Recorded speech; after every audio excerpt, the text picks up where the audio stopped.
Okay, welcome everybody. I'm here to introduce our guest tonight, who really doesn't need any introduction at all. But just in case there's somebody who doesn't know, Bruce, most relevant for tonight is his website, the Women's Orchestra of Auschwitz-Birkenau, which he told me tonight is being currently renovated by a Canterbury student. And continues, if you talk to him for, 5 minutes, you realize that he continues to he meets people all over the world through this website and continues to get contacts about it. So that's the most relevant for tonight, but we also want to mention, as we know him as a Hebrew teacher here, won the William Broslet Award here, and I personally know him for years as a Canterbury teacher, and numerous subjects from Spanish to religion to English to Holocaust studies. He teaches anything you want him to, it seems like. Anyway, without further ado, let's welcome Bruce for his fourth program, and we will take it away. Thank you, Betsy. Indeed, we've enjoyed a few Seders together at your place, as I remember as well. And I am so pleased to see such wonderful, familiar faces, and faces that I should have seen more if I were a better member of the congregation anymore. I need to improve in that area, clearly. But I do appreciate you all being here, and I do appreciate you all rooting for me. And don't stop letting me know. I got an email from Maureen just last week. Hey, Bruce, there's this really great program. You should go attend this. And I got an email from Larry Edelman. Hey, look, there's an article in Haaretz, and you want to read this. And don't ever hesitate. I love hearing from everyone about this topic. I'm going to just start by talking about the fact that we're now shifting gears. This was actually what I was going to talk about last spring, but then Eva Steiner came up. So the Paris ladies got put on hold. But this is actually a topic, an area that I researched over 2 years ago. And I had a lot of help. There was an amateur genealogist whom I located on the Jewish Gen page. And I asked him to help me out finding some records in Paris. And he jumped right in. And he got fascinated with it. And he kept going. And he said, hey, Bruce, I want to put some stuff on the internet here. I said, go for it. David Shukron is the man's name. And he has web pages in both French and English, and they're really well done web pages on Fanny Hubach, Fania Fenelon, I'm trying my French pronunciation tonight, and Hélène Houndé, those three. Also, no, he has a web page for Claire Moni as well, all four of them. Okay, and if you're interested in finding out more specifics about any of those four ladies, I invite you to go to Wikipedia or Wikimonde, the French version. He's got beautiful pages, and I have more information as well. I'm not even going to get close to sharing with you some of the information that I've found out. A lot of rich stories about these women, all four of them. A little bit less with Fanny Hubach, but there's a reason behind that. So we're talking about 1930 in terms of, where are we in the history of the Paris Jewish community? And according to a broad consensus of scholars, it's at this time that the Paris Jewish community is one of the most influential in the world. About 150,000 Jews are in France, and 100,000 of them live in Paris or Greater Paris. It's a very vibrant community with deep roots. And more recently, before and after the First War, a lot of influx from the East. And it's estimated that in the 30s now, 50,000 of those 100,000 Parisian Jews are of Polish background. Now, remembering that Poland is a country that moves around on the map, and especially at this time in history. So there's that. It's a very vibrant and lively community. And there's some fascinating commonalities between all four of these ladies. In the 30s now, were born in Paris of those 100,000 as first-generation Jews French are of Polish Jews. background. Now, remembering All four that of them, Poland had is come from the East pretty a recently, country that moves around on the map, and 1900, especially at this maybe time a little in bit more history. recently than So there's that. 1900. It's a We don't very have exact vibrant and figures lively on that. community. They all were And very there's some active in the French fascinating, resistance. commonalities extremely between all active four in the French of these resistance. ladies. And by the In way, the we all 30s four of now, them were the born in French Paris resistance wouldn't have as been the first same generation without the French Jews. Polish The background. Jews were Now, very all active four in of the them, French Poland resistance. is come from the and East. more importantly, pretty a country that recently, moves around on around the map, 1900, especially at this Jews. time A little in bit more history. recently, And the young than French 1900. in general, We don't have very exact vibrant, figures very on that. lively. If it hadn't been for the youngsters, They all were very the active young in the Jews, French and resistance, the young commonalities, extremely active four in the French of these resistance. ladies. Resistance And by to the women. 30s All four now, of them were as born in French Paris resistance wouldn't have as been first the same generation without the French Jews. Polish background. The Jews were Now, very all active four in of the them, French Poland resistance. is Horrible, from the more East, importantly, country that moves around outside on of the map, Paris, especially Auschwitz, at this a time little in bit more history. recently. The young than French, 1900. luckily, We don't have exact managed figures. to get themselves into the orchestra right away.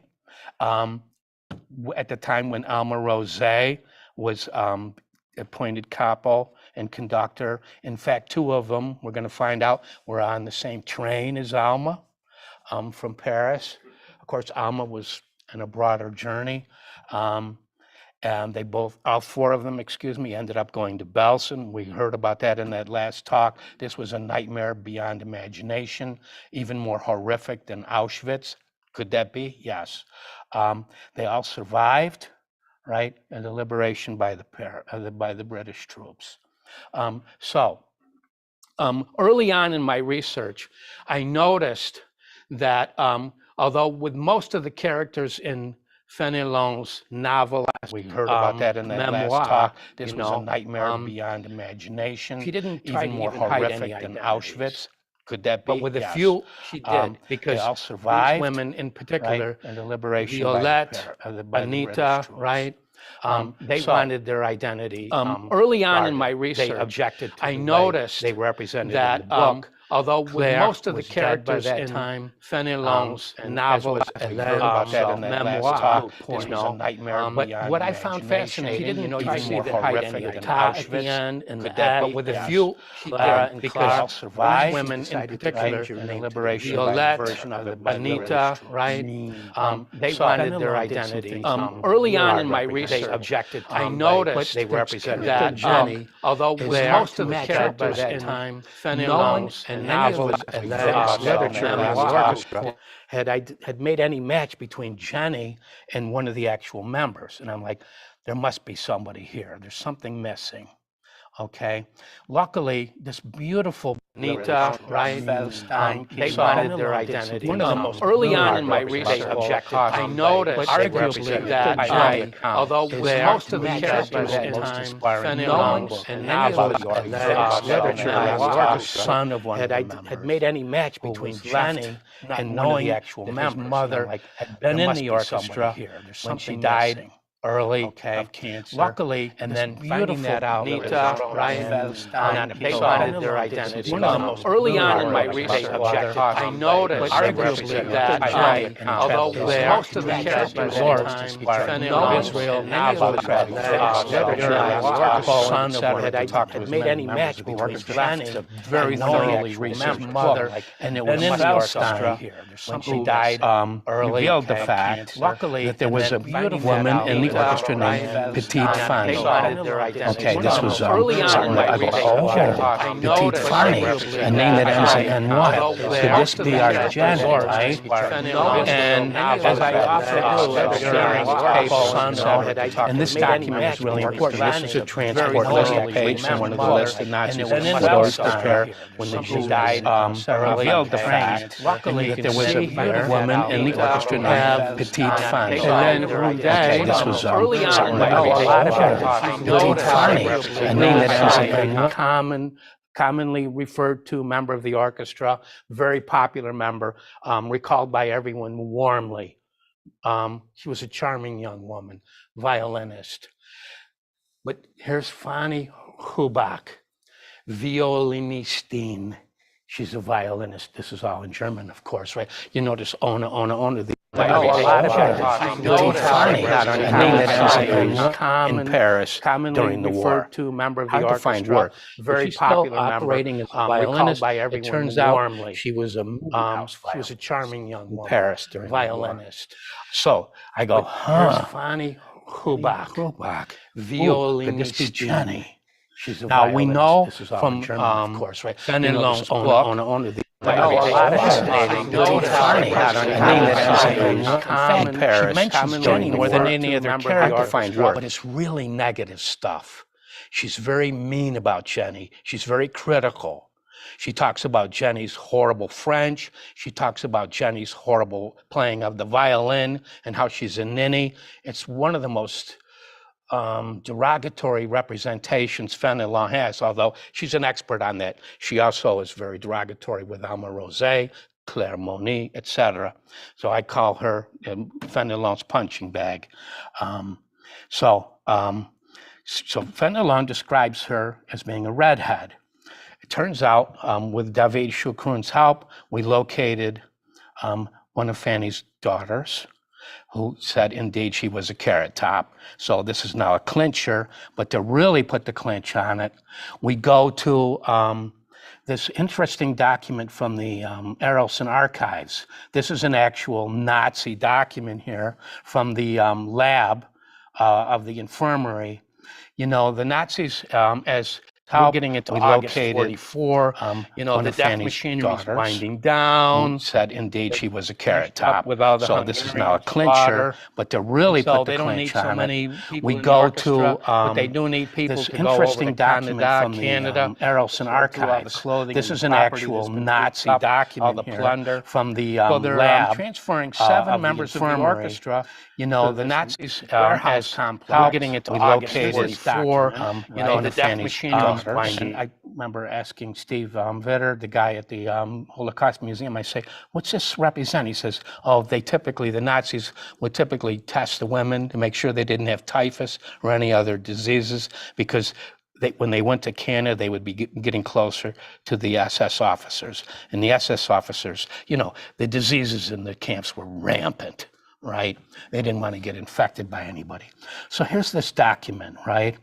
And what's attached to this document is even more remarkable. There are 2 other pages. This is a logbook from the Birkenau Infirmary, and you can see up here, you see Fanny Hubach, you see where there's a little tear, you see number 50283, that's her prisoner number, there she is. And she's surrounded by other members of the orchestra. She was in the orchestra, Fanny Hubach. The mystery is solved. By the way, I had this tracked down already in 2018. I've known this for a while. I should publish, but I'm not looking for fame. I'm looking just to share information. And then you notice too that the prisoner numbers of Fanny and Hélène are very close. They came in on the same train. By the way, it's on this same page of this logbook that we learned for the first time the surnames of several other members of the orchestra who were Soviet POWs. Next talk, or maybe the talk after the next talk. Did Fanny and Colleen, I can't remember, did they know each other before they came on that train? No. Okay. No, they moved in totally different circles. For one, Hélène was much younger. She was an ardent communist, and she was spending a lot of time in Nazi detention centers. She was arrested. She was so active in the French resistance. She was incarcerated twice, and I think she did the rounds. She was in the Paris depot. She was detained in Romainville, which was this old dingy fort where they stored Jews. She also was at Fresnay, another prison on the outskirts of Paris, and then Drancy. She did the full tour of Nazi detention facilities. Fanny Hubach, as far as I know, She just got grabbed. She was picked up, according to her daughter, at the metro station in Gobelin because she wasn't wearing her star. She says that she was in the French Resistance, but it's not documented. The two women, their participation in the resistance is fully documented. Very vigorous resistance activity. The other two claim to be active in the resistance, but there's no documentation. Good question. This is one of these remarkable photos. Now I'm going to ask for your help because I'm pretty sure one of these individuals has been misidentified. And I know I'm asking you for an opinion, but the little girl on the left, how old would you guess she is? Anybody? 6 or 7? 7 years. 6 to 8, right? Okay, so she was born in 16. I think it makes sense that the photo was taken in 22. But if you go online, number one, they totally misidentified that individual. They identify her instead as the aunt of Hélène. This lady, this is Marie Rondet. This is Hélène's older sister. Hélène was born in 22. I think the photo was taken in 22, but I'm not sure. Louise is the mother of Hélène and Marie. She's a dressmaker. This is a remarkable, talented family, amazing future for some of these people. In the center, Hlavnabert. He's the patriarch of the family. He's a master tailor, façonnier, as they say in French. He's self-employed. He probably works out of his own house or apartment in this case. Next to him, the tall lady is Sura. This is one of his daughters. She had a great career as an interior decorator and had her own business in Paris. This now is Gitle Ehrlich, right? Excuse me. Yes, it is Gitle Ehrlich. You do remember this, Kohlruff. I'm a little rusty on my French stuff, but there she is. And she was a remarkable woman by all regards.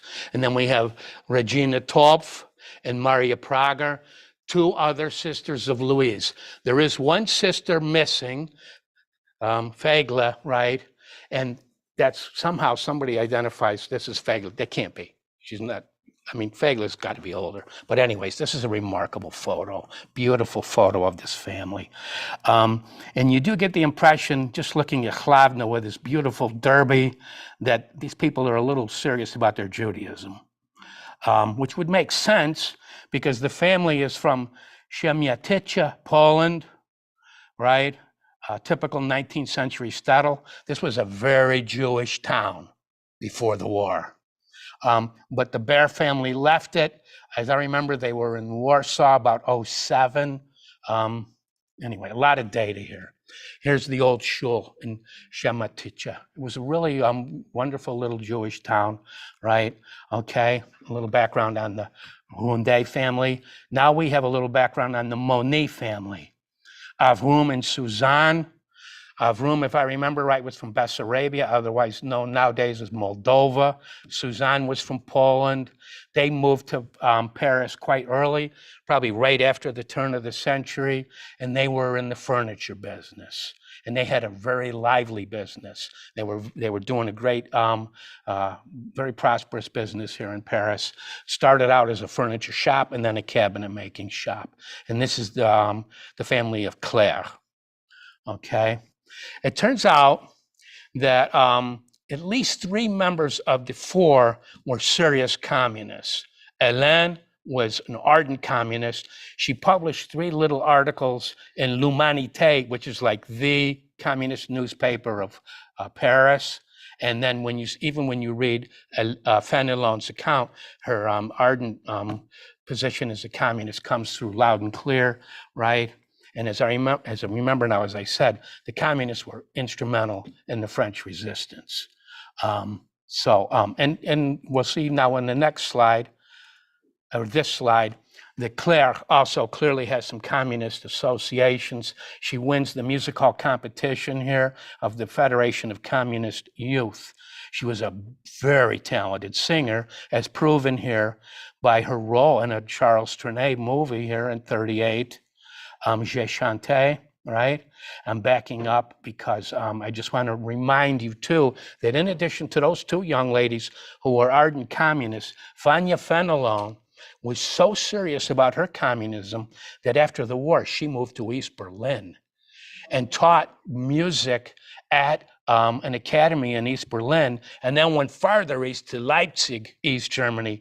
She was a serious communist, although she did get a little disenchanted and came back to Paris finally. But so, you know, communism was still a pretty popular thing back in the 30s before the world woke up and said, what a nightmarish idea. You've really made a mess. Now, we shift ahead to May of 1940. Somebody tell us what's happening in May of 1940. The Nazis are getting ready to drive through the Ardennes and surprise the French, skirting the Maginot Line, and wow. The French were caught completely by surprise. It was a total rout. It was a disaster, perhaps the greatest military disaster in modern history. And the evacuation of Paris begins in the middle of May already. We get in, look at the desperation. Everybody's out of town. It's the first week of June, and the Nazis are closing in. Paris is declared an open city. If I remember right, it was about June 11. The French sign an armistice, surrender, hand over the keys to the Nazis, and all the fascists in France come out of the woodwork to step up and collaborate. A disgraceful chapter in French history. It's a complete disgrace how many Frenchmen signed up with the Nazi program. And they didn't sign up hesitatingly. Some of them signed up with vigor. So here you have the Arc de Triomphe, and the Nazis are marching up and down the Champs-Élysées on a daily basis. There's a YouTube video on this if you want to appreciate it.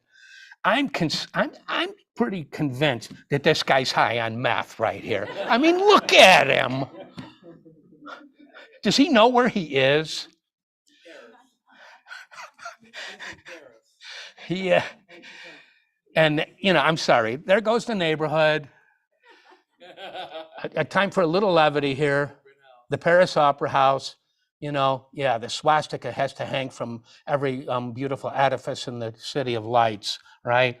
Well, let's bring on the Wagner, pretty much the order of the day. Notice, Deutschland siegt an allen Fronten. Germany triumphs on all fronts. But notice there aren't any vehicles in Paris anymore. There's hardly any gas, and you have to be a really, really, really lucky, special person to actually have a working automobile and ability to find some gasoline. The bicycles are back in popularity, as are the buggies. Okay, now we turn to a really big moment, a very historic moment. November 11, 1940, this is Armistice Day. This is the day when the French are expecting to come out and celebrate their victory in World War I. You think the Nazis like that idea? Now, there is a lot of literature on this. It's a fascinating day because it's the high school students and the college students that come out and defy the Nazis. And even before, and Hélène Rondet was very, very instrumental here. She's one of the 18 or 19 students who were arrested and thrown in jail and treated really horribly by the Nazis for their leadership role. They were writing out these flyers by hand. They were stuffing them in books in the school libraries and sending the word out. And I'll translate. Student of France, November 11 is your national holiday. Despite the order of the oppressive authorities, it will be a day of gathering. You will not attend any class. You will go to honor the unknown soldier. 5:30 p.m. November 11, 1918 was the day of a great victory. November 11, 1940 will be the signal of an even greater event. All students stand together for the sake of long live, vive la France. Long live France. Copy these lines and say them. And it was an incredible event. The kids came out in force, and the Nazis were completely caught by surprise. Despite the fact, notice, here's a headline, November 10, the day before, On travaillera le 11 November. There will be no public demonstrations on the 11th of November. No public demonstrations. The Nazis were trying to shut this down, and the students were saying, hell no, we're coming out. And they came out and they defied the Nazis. There was some violence. It was a very tumultuous day. It's fascinating. This is the only photo I could find of the actual event, and there are no kids. Where are the kids? But there you go. It's a really amazing event. And the kids came out in the hundreds. And then the Nazis started shooting people. And some of the kids got a little violent back, throwing stones. It was quite a tumultuous day. And here's a wonderful plaque honoring the fearless courage and patriotism of the high school students. And then here's a wonderful newspaper article. Oh, the police has discovered an organization of communist propaganda. Did that look like communist propaganda to you? Come out and support France, right? And then the 19 leaders of the movement have been arrested. And here's Hélène's mugshot, right? The Special Brigade finds her name among the papers of some of her buddies. So she's carried off to the depot. That must have been a fun visit, right? Can you imagine? Yeah, so now we have December 15, just not even a month later, the birth of the clandestine press, the underground press. This became one of the most important instruments of the French resistance. Get the word out. We're not surrendering. We're gonna resist. We're gonna find ways to make things difficult for the Nazis. Let's not collaborate. Stop collaborating, you quislings, right? No, seriously, this was a big problem. 1942, we fast forward. Claire is now singing at a cabaret, Le Crin, and she's being surveilled by the Gestapo, the Nazis, because she's suspected of being active in the resistance. And they've made a song list. We even have the file, the surveillance file of Claire. And wow, she doesn't look that dangerous, but anyways, moving ahead. Here's the wonderful new digs that Hélène enjoyed, right? She's transferred to the depot, from the depot to Fort Romainville. At this point now, I want to gather myself. It's important to realize the extent of this event. This was her second arrest. After being arrested for organizing the November 11 demonstration, she was arrested for being active in the underground press. And it was one of the worst days in the history of the French resistance. They busted a really large segment of the underground press. They confiscated something like 7 warehouses full of paper, like tons of paper. They confiscated 4 printing houses. They confiscated 100 false IDs. The list goes on. It was a horrible mess, but Hélène was right there in the middle of it. She had just gotten out of jail and back in jail, right? She wasn't going to miss out on the action. So here's a little photo of, and then this, of course, you know, the Nazis need to make sure that, you know, the Jews are blamed for everything that's wrong, and the Jews are blamed for anything that isn't working out for the Parisians at this point. And if it's really important that you know how to recognize a Jew, they all look like that, right? And boy, they came out in droves. This was a really popular event, right? Get the word out, okay? Now this event, there's a great film about this, the big roundup, La Grande Rafle. And this was a horrible, incredibly despicable event. The Nazis decided, you know, here we are, 1942, it's time to clean up Paris and get rid of all these Jews. They've been rounding up Jews all along, but they haven't been so successful. So they planned this major offensive, and they've lined up 4,500 French policemen, and get all the lists together and get all the training together and the strategy. And they start knocking on doors at 3 and 4 a.m., surprise people. And end up, they were hoping to net 28,000 Jews to be sent off to the camps, but they ended up with a mere 13,000. Why? Because the resistance was operative, because people were telling their neighbors, hey, they're coming tonight, don't be home. Hey, make sure you're out of town, whatever, right?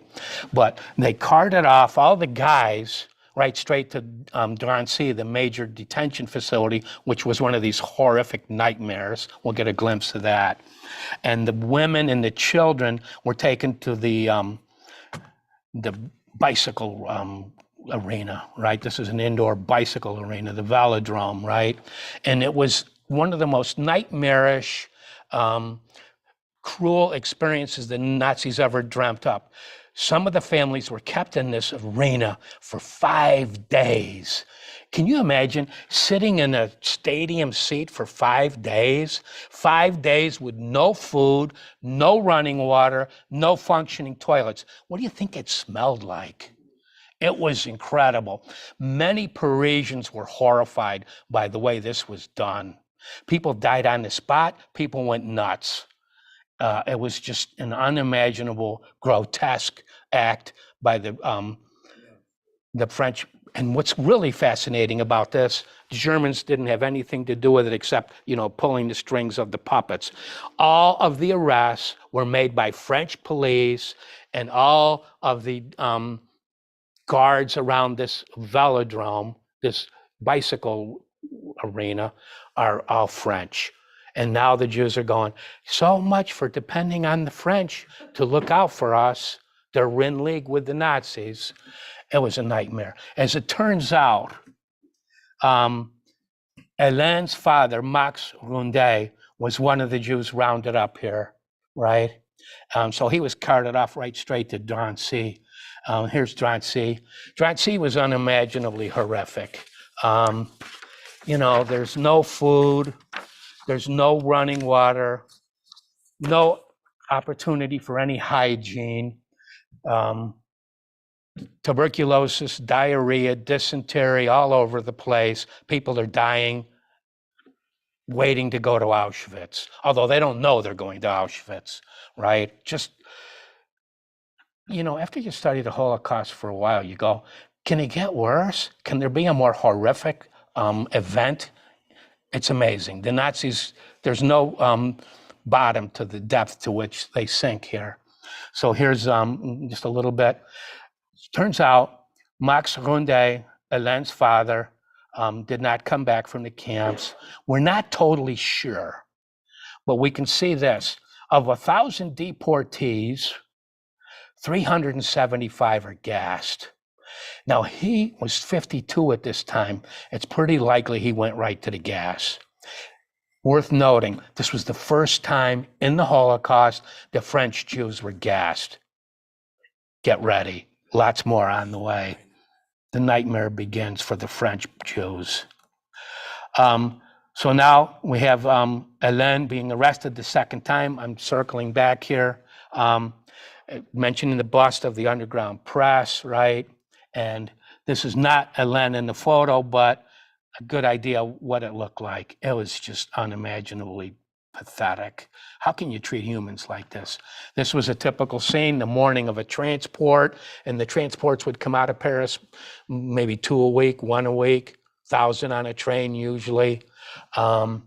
Everybody gets down in the courtyard, and then you get marched to the train station, and you're given all this nonsense about, I'm sort of, I do have notes here, but I don't have time to go through all my notes. But Alois Brunet, I just pronounced his name as if it were French, Brunner, he was a German, a serious German. This guy was one of Eichmann's most reliable henchmen. He had just finished just about annihilating the Jewish community of Salonika, Greece. And now he was brought into Paris to clean up Paris. And he was just an unthinkable thug. before Brunner came to Paris in June of 43, the French were allowed to manage this facility. Well, when Brunner came in, he found the worst thugs imaginable and gave them all the room to go and torture people and beat people and, and in public too, right out in the central courtyard. Send a message to all the prisoners, you're gonna get in line here. No more lax treatment.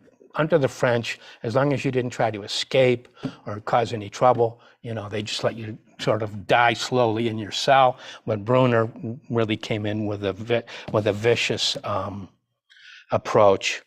And he would say stuff like, as people are gathered up, I must tell you that this is no longer a deportation, but rather an evacuation. We are sending you to concentration camps where you will live as a family and receive payment according to the work you provide. Really? We're going to work, huh? There's no depth to the subterfuge that the Nazis would sink to. So, the routine. You get in the cattle car, there's no food, there's no water, there's a bucket with all the waste that you get to empty every now and then, but not frequent enough. There's no fresh air. People are passing out. People are dying. The stench is unbearable. And then by the time you get to your destination, you're so disoriented. You're dehydrated. You're hungry. You come out of the car and you don't have any idea where you are, and you are as vulnerable as a human being can get. This is all by plan. This is the way the Nazis operate. I want to make sure I'm keeping track of the time. Ooh, I better hustle. This is always my worry. I got way too much to talk about. Next slide. Oh, welcome to Auschwitz. By the way, Hélène and Fanny were on the same train as Elmer. I mentioned that, right? That's kind of an interesting coincidence. All four players, as I mentioned, were lucky to get into the orchestra right away, right? The train arrives July 20, and we're pretty much certain that by September, Alma Rosé is running the orchestra. We're not exactly sure. And once Alma's running the orchestra, it's a whole new ball game.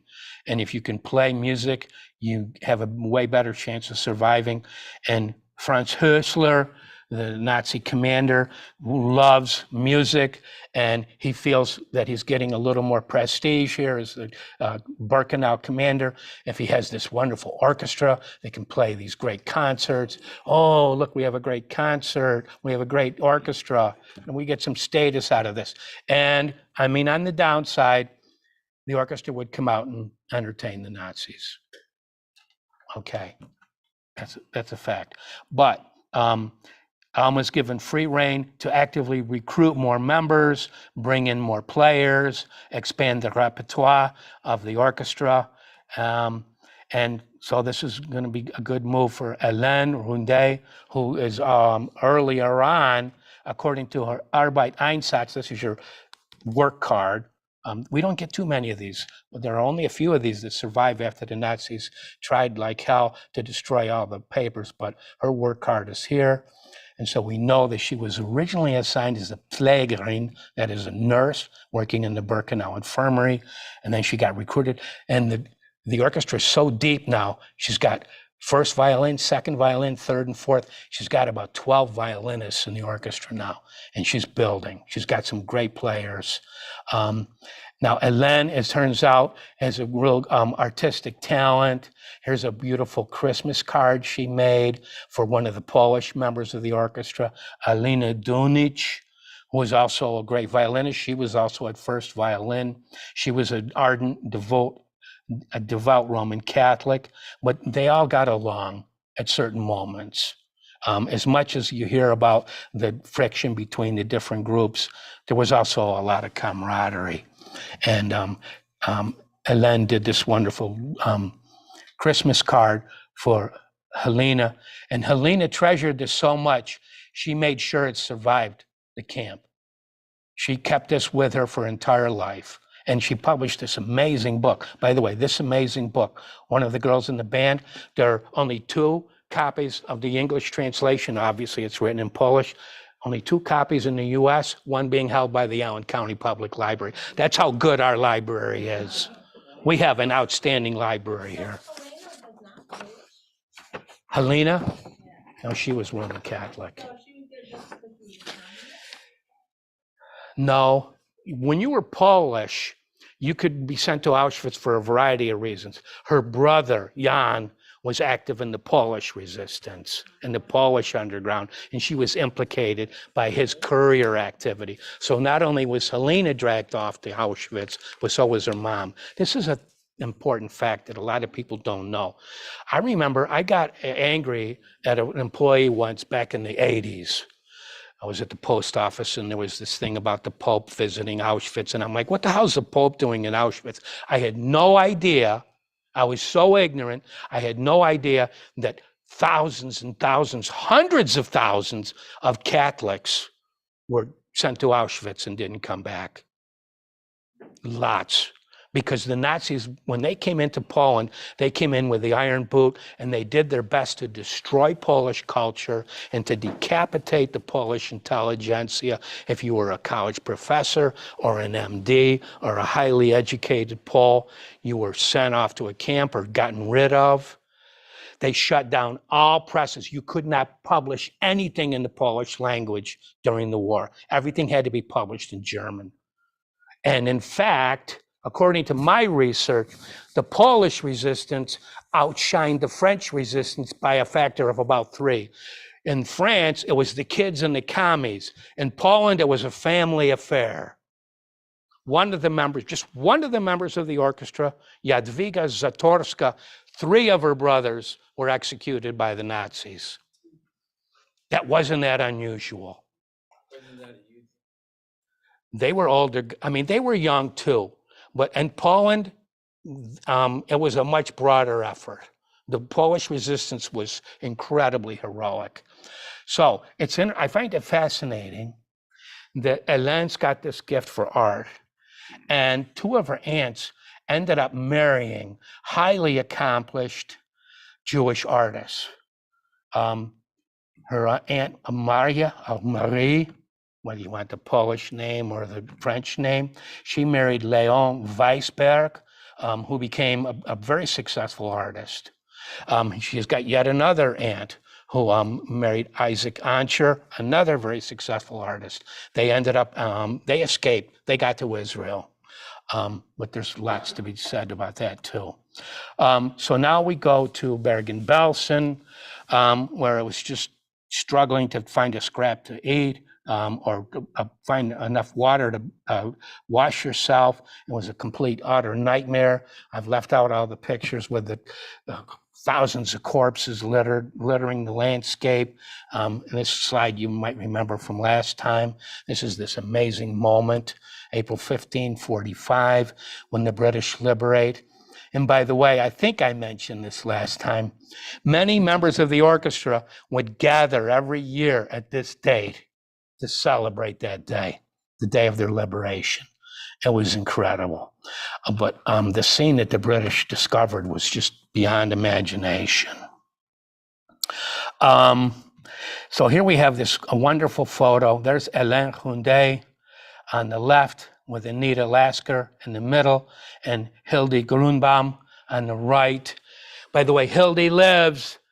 A woman in Britain is working on a book right now about the orchestra. We've been in communication.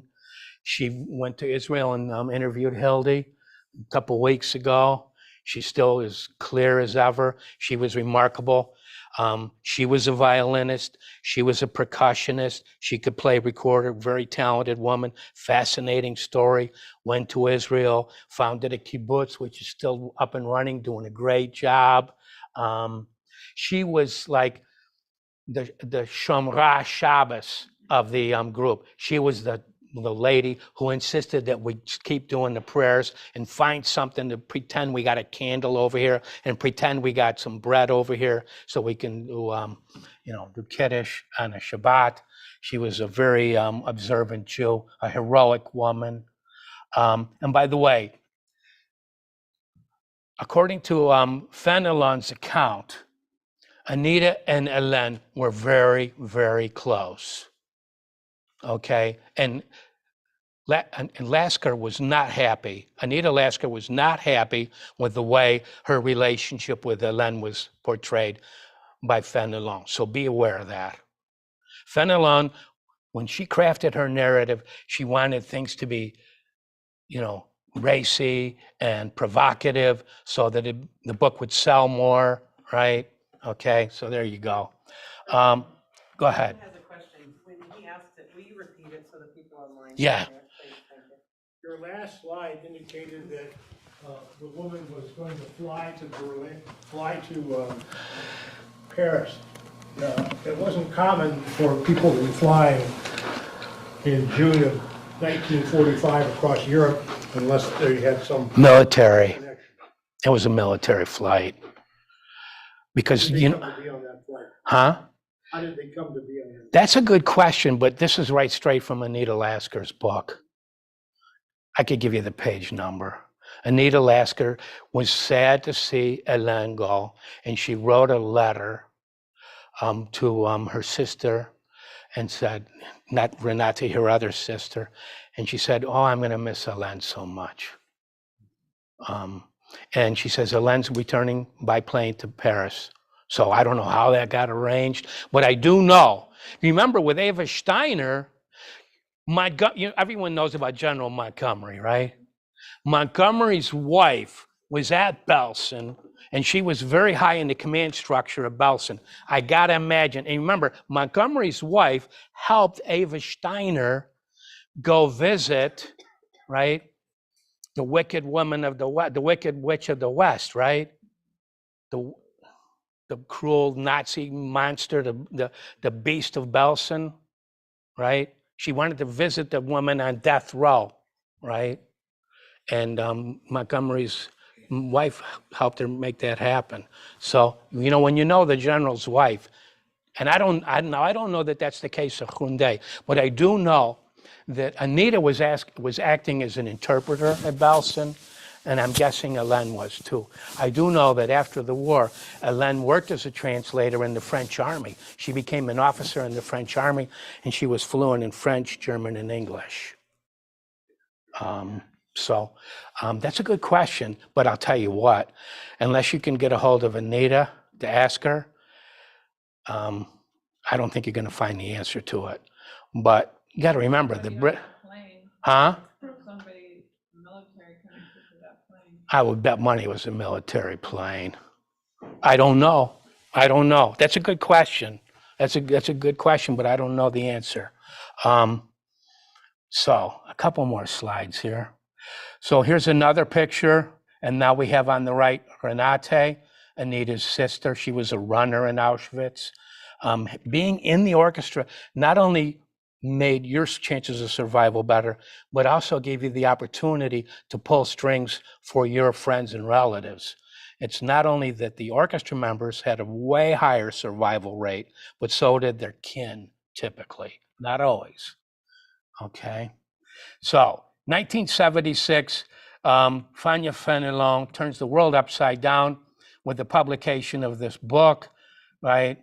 Sursis pour l'orchestre, right? A break for the orchestra, a truce for the orchestra, however you want to translate it.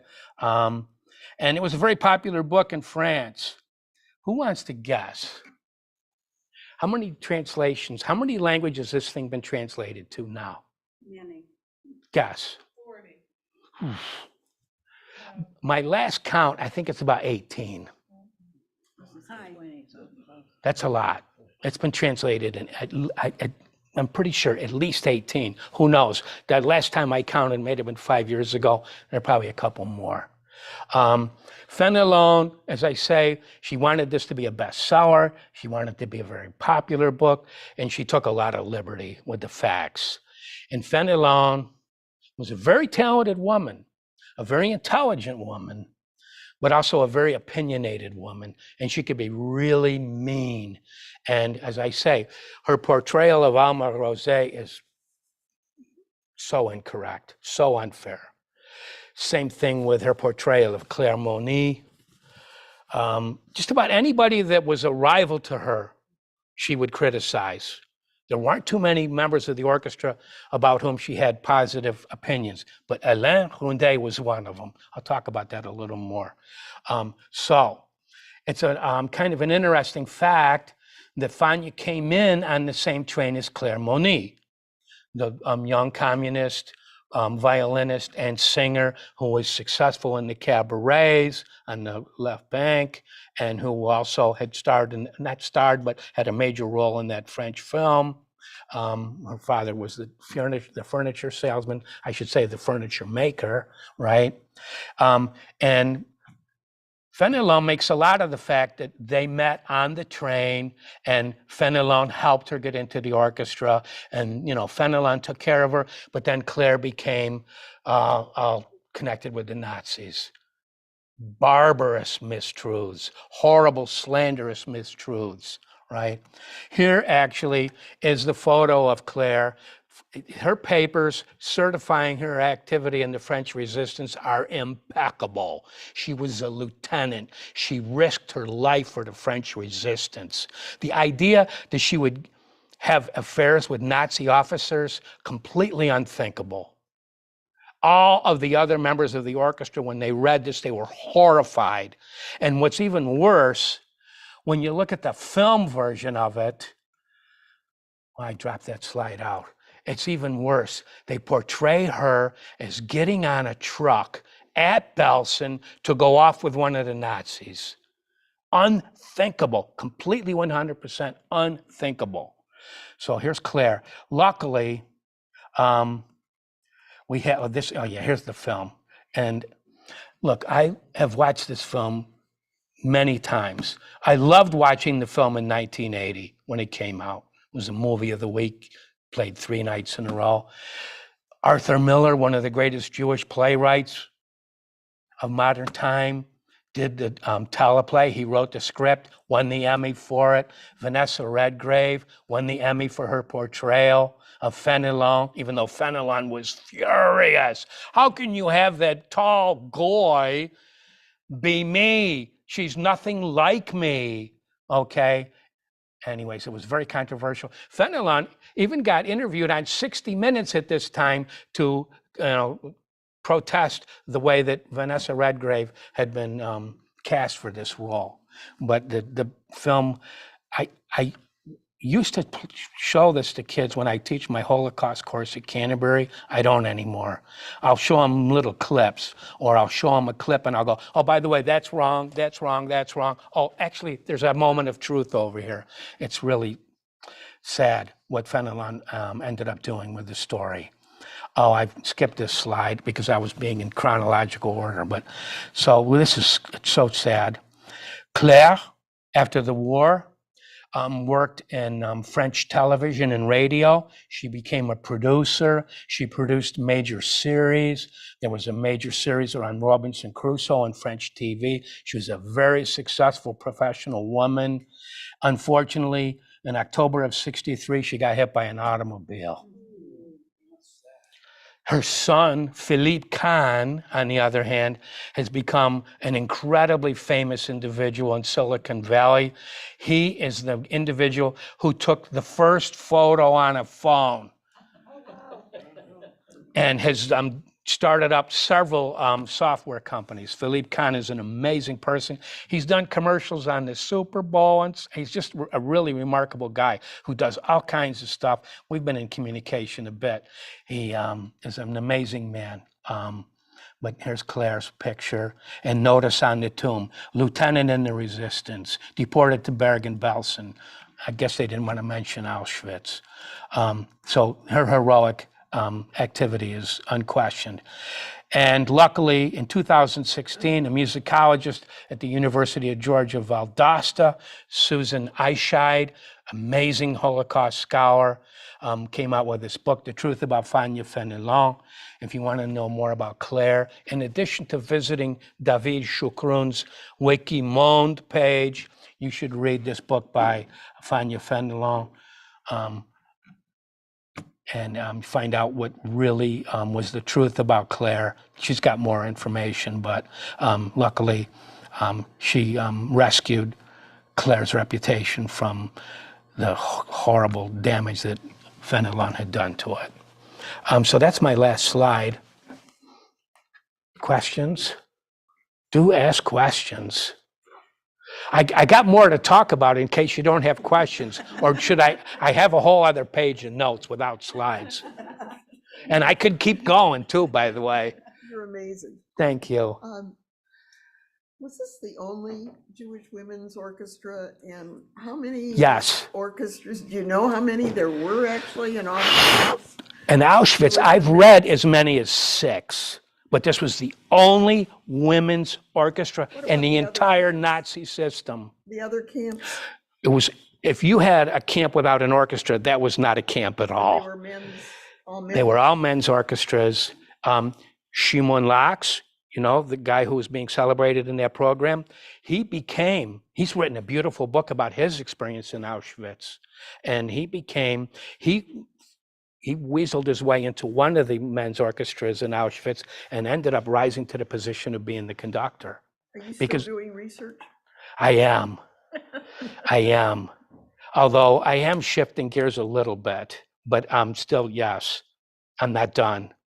I mean, I was just telling Betsy, a gentleman from Germany who's a radio journalist in Berlin gave me an email and he said, "Hey, I see you got information on Charlotte Grunov on your webpage. Where are your sources, Colgrove?" And I said, I know, I don't have any sources on the webpage until you start looking around. And besides, the webpage is like a mess. It's like terribly outdated. But so I sent him an email. He says, I want to find out more about her. I'm living in the apartment building where she lived before she was deported. Charlotte was a guitarist, right? And he says, what do you have on her? I sent 20 attachments, including a chronology of her entire life, including her birth certificate in German, her marriage certificate in German, and other related documents. And he started to answer me back about, I think you're wrong about this. And I said, I think you might want to reread my stuff and look at the documents, but thank you. Do correct me, keep going. And he says, well, I'm going to follow the trail. And I said, yeah, follow the trail. It'd be really cool for you to find out more about Charlotte Grunov, because there's way more to find out about all these people, but you better do it now because the witnesses are leaving us. Unfortunately, this is the sad thing. 2 members of the orchestra still live. Anita Lasker and Hildy Grunbaum. Where do they live? Anita's in London. Anita's not leaving London. She loves London. And Hildy's in the kibbutz. Netzer Sereni is the name of it. I have a question, but when Don and I first moved to Florida, we actually got to hear the Holocaust Survivor Band play at the flea market in Sunrise. Oh, And I remember the place was packed. I remember just listening to play all this Jewish music that I hadn't heard since I'm a kid, and I just bawled like a baby. yeah.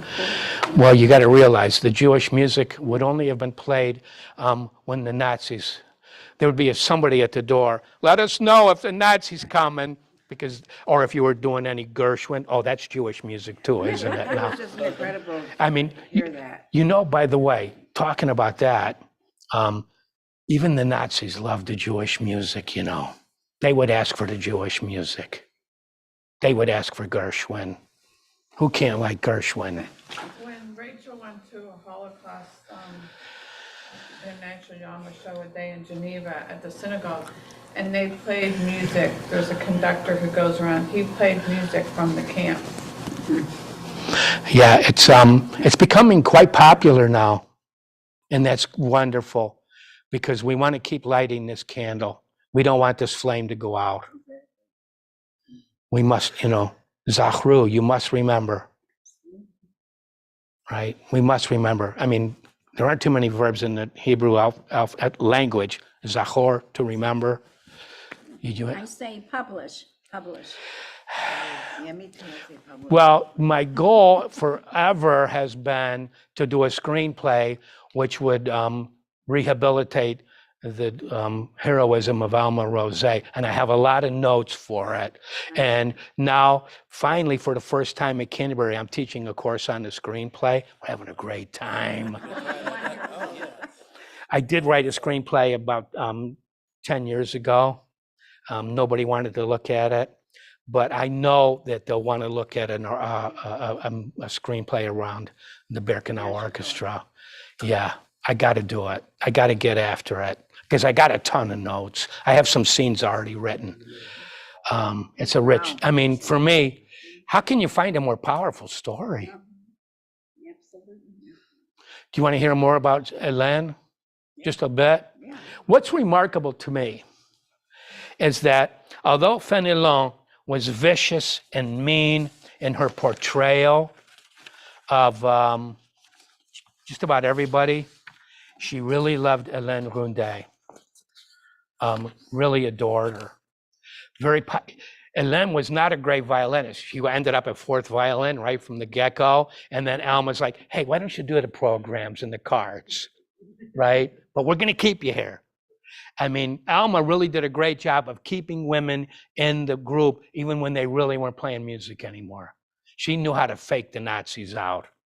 But so in contrast to the cruel portrayal of Claire, you have this wonderful portrayal of Hélène Roudet, right? It's remarkable how much Fenelon either remembers or had written down in a little notebook. I remember all along, I'm like, damn, how the hell did she remember all this? Because some of the details that she remembers about Hélène are right on. She knew about Hélène's mom dying in 42 in Paris of cancer.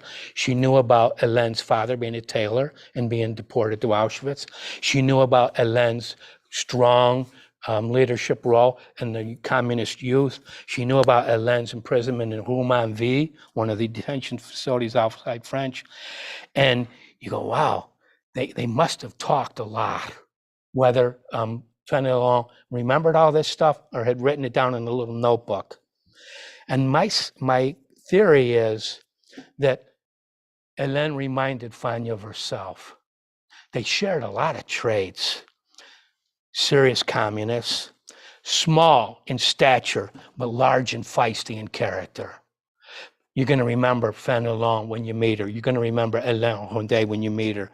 And I suspect that Fenelon admired Hélène for her convictions, her idealism, for her fearlessness as a leader in the resistance, for her frank and uncompromising, self-assured vocal role in the orchestra. And I mean, when you read Fenelon's account, she sort of appoints Hélène to be the sage. Tell me what's going on here. And Hélène is the one who clues Alma in and gets her informed as to how things work in the camp and in the orchestra. So it's an interesting thing that here's one character at least whom Fenelon portrayed in a very positive light. Which it's nice that she had at least one good day out of the whole thing. But anyways, I don't have anything more, but that's plenty for one night, isn't it? Any more questions? Thank you. Hey, so we're done, right? I got homework to grade. I don't know about you. I had parent-teacher conferences till 5:30, man.